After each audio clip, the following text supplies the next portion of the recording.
So Joe Bummers. So low-key autistic people just somehow know the date. If you tell some autistic child to tell me the date, the week of the day of a certain date, and I found out what an answer, I found out the method without Google, bro. And I did search up on Google after I found the method, and it was on some bullshit. Alright? So here is the method again. So what you need for this method is to at least know the days of each month, how many days are in each month, and a reference date. So say my reference date is today, August 10 of 2026, and today's a Monday, right? And then I want to know what was the day on October 31st of some like 1980s. So what you're gonna do first is my method. I haven't simplified it yet. I've been figuring out some simplifications like just recently, but this is like slightly unsimplified. If there's a simplification you know, drop it down in the comments. Hold on. So what you gotta do is what you call it? What was my first step? Oh yeah. So you gotta subtract the year. You get 2026 minus 1980. Someone pull up the calculator. Okay, hold on. 1980 minus 2026 is 46 years. Alright, 46, right? And then what you gotta do is account for leap years. So let's write down the leap years. There's a leap year in 24, 20, 16, 12, 8, 4, 0, 6, 1996. How do you subtract again? 1992, 8, 1988, 1984, and then 1980s, which is this date, but we don't count the 1980s because leap year affects the time of date the year before it. Like, I don't know how to explain it, but the counting starts afterwards. If we're doing this backwards, the leap year doesn't get affected unless you're counting past that leap year. But if you're on that leap year and you're going backwards, it don't count. So we count the leap years: 1, 2, 3, 4, 5, 6, 7, 8, 9, 10, 11. Stuff like that. Does me from the future. I just realized you could have just simplified the method without counting. To reduce all counting, you can just get the difference for 19 and 2026 and divide it by 4 for the leap years. And you get 11, 44, and you don't care about the remainder or whatever. You get 11, which is the same as this. 11 years, right? And what we do with this 46, the 46, you're gonna divide it by 7. But use the module, use 46 mod 7. Alright? The reason you do this is I have an example here about that. So think about it. Here's what I'm gonna say. In a normal year, like let's think about a general normal year for 365 days, right? And since there's 7 days in a week, we're gonna separate each of them, we're gonna divide it. We're gonna see that when you do divide it, or you do your answer, whatever, 5, 35, 15, 2, and then you get a remainder 1 right here. So on a normal year, you always get a shift in 1. But the shift, since we're going backwards, the shift in 1 is going backwards in the loop. The loop is Monday, Tuesday, Wednesday, Thursday, Friday, Saturday, Sunday. And so we're on Monday, and the loop, so if there's R1, the loop goes backwards to Sunday, and then R2, so draw it like, if we start on Monday, so the remainder 0 or remainder 7, or not 7, but like mod 7, whatever. And this would be R1, R2, R3, R4, R5, R6, okay? So it goes around, it loops back like that, and the remainder number is based on the index. Alright, so then we're dividing the difference in years to find the shift in the total amount of years. So since we already know that there's always going to be a remainder 1, we just have to multiply that remainder by the amount of this, the remainder of this. So technically speaking, since we're multiplying by remainder 1, it's just the remainder of this. So let's find the remainder. So we get 6, 42, that's 4, remainder 4. So we have a remainder 4 if there was completely all normal years. But since there are leap years, you gotta add it plus 6, or 11, I meant, my bad, and you get the number 15. And we can either do this again, or you know what? You can do the remainder again. And you do the module of the remainder, and then what you get is 2, remainder of 1. So that must mean, since today is Monday, and that's our reference point, so we're going to August 10, 1980s right now. We're gonna be right on. So August 10, 1980 should be a Sunday. I'm gonna check that. Hold on. Let me cook. So years is. Hold on. 1980. August 10. Can I look? August 10 is a Sunday, guys. Look at that. So we're onto something right now. Really onto something. And then for the big part is to get to October 31st. So this is where you need to memorize some dates, the number of dates. So what you're gonna do, well, before I fully thought about this idea, what I would have done was find the amount of days from August 10 to August 31st, because I know that's the last day. That's like 21 days. And that's divisible by 7, so that should be remainder 0. And so that means August 31st should be a Sunday as well, which I'm right. Or, you know, I could have just done that thing again.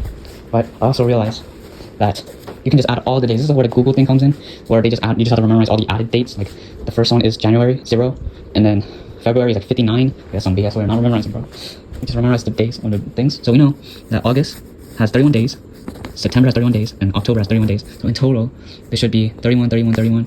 That's 93. Minus 10 equals 83, right? And we divide it by 7 to find a remainder. And then if we do so, we will get a remainder of 6. So that means remainder 6 from Sunday. And we'll remainder from Sunday. So that's 1, 2, 3, 4, 5, 6. It should be on Monday. Let's check it for 31st. Hold on, what did I say it was? Hold on. 1, 2, 3, 4, 5. Wait, we said it was on Sunday? Hold on, I'm gonna done something wrong here. Hold on. Oh, whoops, my bad. It's from Sunday. Do we go backwards or forward? So we go backwards. Go Monday, Tuesday. Or 1, 2, 3, 4, 5, 6. Oh, it can't be 6 though. So something's wrong with my math. Someone comment down below if I got something wrong. It's not remainder 6 answers. Hold on, guys. 83 divided by 7. And then 6 divided by 7. What the frick? It should be remainder 3 unless there's something wrong. Hold on. So I know that August 10, or did I just get the wrong dates? Oh wait, guys, September has 30 days. So you gotta remember this shit, bro. So now it's actually 92, and then this would be 82. And then when we do the subtraction, this should be a 12 minus a 5. And then when you go back, it's Saturday. Oh, you got 1, 2, 3, 4, 5, right here. That's what I'm talking about. So the reason why I went this way instead of this way is because since I'm going forward October, the plus 6 should be going this way. But if I said, let's say I wanted June 15, right? 1980 from August 10, that's a Sunday, right? So we gotta remember that July has 31 days. That's for July. And June has, I believe, 31 days as well, but we can't be sure. No, it's 30. So plus 30, right? So that's 61 days. And do you minus the 10 or do you add it? It's not too bad. Pretty sure you add the 10. Or am I trolling? Let me think about it, guys. Holy moly. What was I doing earlier? Trying to think if I should add it or not. Alright, I'm back. I thought about it and here's my conclusion. So before I simplified this, when I was doing this earlier, I would have done 7 divided by 10, right? And that would be remainder 3. And that would also mean that the date that I'm looking for on that remainder 3 would be July 31st, right? And then I would just do 31 divided by 7 and remember that remainder 3, and then I would add it on once I got the remainder of this, which would be the remainder 425 3. And then the amount, and that would be correspondent to June 30, which that would be 3. And since we know August Sunday, we're going backwards now, so it's 1, 2, 3, 4, 5, 6 Monday. So June 30 should be on Monday, right? And then afterwards, you would subtract 30 minus 15, which is 15 divided by 7 to remainder 1, and then you'd go back, and that'd be a Sunday, right? 15, yep, Sunday. So that must mean you must add it. So then if we added the dates beforehand, we would have gotten 71, right? 60, 71 divided by 7, 1, remainder 1. And since we're going backwards, wait, hold on. 15. 15 is on a Sunday? This is not good. Am I trolling? I feel like it should be remainder 0 then. If that is the case. I'm trying to think. Is there actually 31 days? Or am I trolling? There is 31 days. So does that mean it should have been 51 divided by 7? 51 is 13, no? With remainder 0. So maybe it is subtracting. Because to get to this, I would have to subtract the 10. So yeah, if you're going backwards, you have to add the dates. And then, wait a minute. Hold on now. Hold on. Why would you add July? Hold on, bro. No, you're tripping. No, you're tripping, bro. I did a mistake. 56 divided by 7. Is it? Yeah, okay, hold on. You do add, I did a whoopsie. So June does not got 30 days because it actually has the 15 days. So you do add all the days. 15, 10 plus 31 equals 56, right? 5 by 7, and that's just 14. Wait, 8. Wait, right? I'm not tripping, right? I might actually be tripping. Wait. Yeah, I might be tripping with this. I don't know what that is. So there you go, guys. That is a method that I just thought of instead of doing my reading because fuck this shit, bro.